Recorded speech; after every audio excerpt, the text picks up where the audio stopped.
آبادی شد، زور شد. اروی 150 رفت و سبدم ماشین کتی، جیب کتی. همین رفته یک کماز بزنم میگوید کماز 30 تونن، یک 10 متر کنده شده رفتم کروبکش شکست. کمازا. جیب کتی کماز زدم، کماز هم خیلی شد. ماشین قور گشت، هیچ چیش نمون. همین یک جا هم خودم بام تو آینه. موتور پیشم به درون آمد، موتوری ماشین. هم تو فرون هم سر کفی دیگه خونم خیلی رفت شده است. یک رو ماچه کیسم گرفتم تو سرم موندم. فروندم شفیار هم تو پوچش دست لرزه. اکو جون چیزی شد. هیچی نشده استم. شما اخو جان آمده من زدید گفتم. هیچ گپ نه اکو گفتم من زنده کو.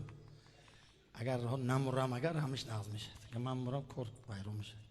ماشین من نگاه کنیدم یا اون شاگرد اومده بعد میبرد دورنش به حجتهای داکیومنتم خیلی.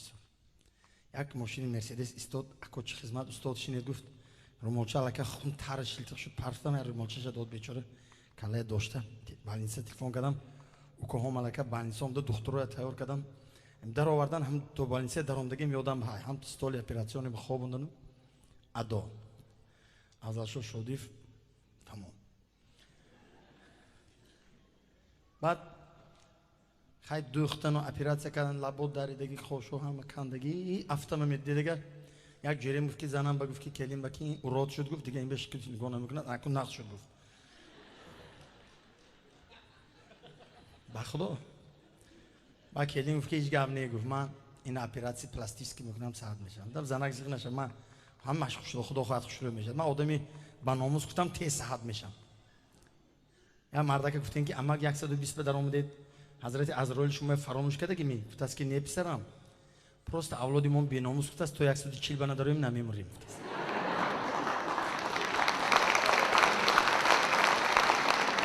های خلاصه که من نمردم وای مردک پگاش به پول گیرون اومد پگانی بعد 3 روز حوزه 25 تیشه میتونم 25000 دلار بعد بود یک ماه بعد دو ماه موندگیش میتونم کی شما گفتم که من هم ماشین کم است این من گفتم آمین رفته یک گاو کشید خودم به خدای کنید خیر کنید شما هم خدا نگاه داشت منم آمین الله اکبر پلاتون گرفته ویدا گفتم من زنده موندم پوچیده کاری هیچ نه شرکی دست میتونم پول در خدمت خیلی بعد 13 12 روز بالینسه خورده برام بودم جرام هم خیلی جیپش بود 200 خریده دادن آشناهم جمع